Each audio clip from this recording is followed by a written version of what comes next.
Welcome. Could you leave your shoes at the door, please? I like to sit on the floor sometimes. I'll have the coffee ready in a minute. Let's see.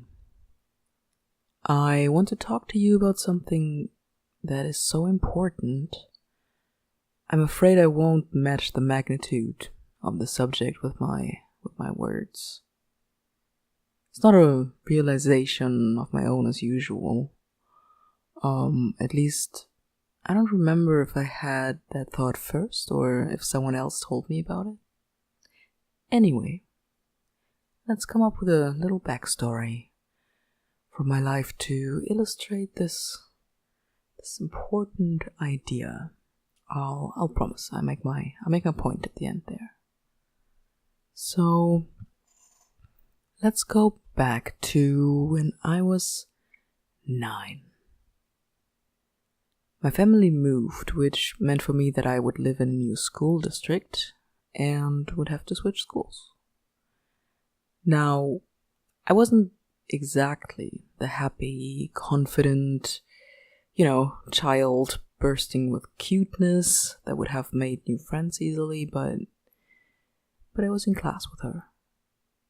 And by the age of 9, I have learned and internalized one fundamental thing. In case of an emergency, keep quiet. The emergency here was just panic and loneliness because of the new school. Because I didn't know any of the kids or any of the teachers, and none of them seemed nice to me. That probably wasn't their fault. Much later in life, I learned that my rather negative perspective back then kind of restored reality a little. However, what I was most afraid of in the new school was doing something wrong. In my family, doing things wrong wasn't treated lightly, so naturally I assumed that the rest of the world would handle matters, in a similar way. And knowing myself, I would immediately start crying when scolded, and naturally that was something to be avoided at all costs. Especially when you're surrounded by people you don't know, but are supposed to spend the next 4 years with. So I kept quiet. I didn't talk much. I tried to do everything the teachers asked for, and usually went home alone every day. Even though there were some girls in my class that lived in my town, but don't worry, it's not a tragedy. Being quiet in class gives you a lot of opportunity to listen, and being afraid to do anything wrong really makes you work hard enough to achieve top grades. And besides, I did become acquainted with those girls after all, but it took me a good 2 years before I had my best friend. Even though, looking back, I wonder if we were best friends or if I just thought we were.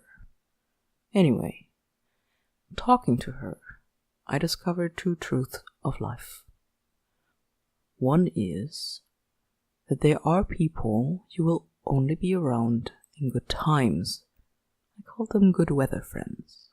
And those that stay even when you're gloomy, the bad weather friends. I wasn't quite sure if my best friend back then was one or the other. I remember distinctly thinking about that a lot. We didn't spend much time together outside of school, even though we were practically neighbors. And when I switched schools again, I don't remember ever seeing her around anymore. Anyway, I get off topic. The other truth I learned was that I adapted personal quirks from other people. And I remember wondering who and what I really am under this surface of behaviors and actions inspired by other people. I can't say I can answer the question 11-year-old me was making there. After all, there are fields of research, philosophy, literature dedicated to exactly that question. But I knew sort of that I wasn't just my actions or just my body in general. Somewhat later, I also realized that I'm not even my thoughts, which are really largely a sum of culture, anxiety, depression, and upbringing. Maybe it was those discoveries back then that led me to studying psychology after all, even though philosophy could have made more sense perhaps. But I can assure you now that your thoughts, your body, your actions are you, in fact. They are your identity. And I like the concept of identity. Identity is something you can perfectly form any way you like. I might have to revise that. Not the way you like at all times. Your identity at first is where and into what culture you're born into. And then naturally it's your upbringing. And those things are difficult to influence or change, since as children we have little to no control over our lives. But the third, the biggest, the most important influencer to our identity is not family, it's not teachers, it's not politics or celebrities. It is friends. In a scientific article, I would now define the word friend so that we're all on the same page. So let me try to put in words what I mean with friends. Friendship is an affectionate relationship between two people. They feel at ease, comfortable, safe in each other's presence. They somewhat trust one another and take pleasure in supporting one another. It's defined by equality, really. While one can feel physically attracted to a friend or have romantic feelings, there usually isn't both. And in psychology also we would call them in a relationship, whether they like labeling or not. But we have to consider something else. The term friend is usually used a little bit more loosely than that. We would call an acquaintance easily a friend in conversations, either to exaggerate a little or to express our personal friendliness in a way. And so, yeah, what I really mean, I guess, are people that are around us regularly, that are friendly, or to whom we feel friendly. And it is them that form us, meaning our identity. And we knew that long ago, and I'm talking thousands of years. However, at times, knowledge gets forgotten, or isn't prioritized, and time again, humanity rediscovers itself. And what has been rediscovered lately is the secret to a happy life. Not really a secret. We did know already. We just didn't realize, or maybe we didn't see the truth behind it. We didn't see the words spelled out to us.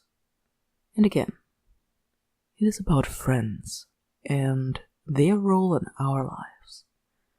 See, friends form us entirely. We decide how to modify our identity, how to adapt our personality under the influence of friends. They direct us. They lead us down a certain path. They are the tool we need to deal with mental distress as well. Friends support us through everything imaginable. It might not always be the same set of friends. Those relationships come and go, but the importance is the same. For example, me personally, I have the confidence to talk about my thoughts right now and share them with the English-speaking world because of my dear friends who encouraged me to do so. And I know that there will be someone left, even if this project of mine here fails entirely. I won't have to deal with it all by myself. A few other people out there would be just as upset for just a little moment, and then get over it with me in the next. Friends are like fresh water springs on a long hike. Imagine that without them. And no wonder then that it turns out, after research from all possible angles, that the key to happiness lies directly in front of us. It is our friends that are the crayons to our coloring book. So, yeah, give them an extra hug or something this week, and I'll see you next time. Bye bye.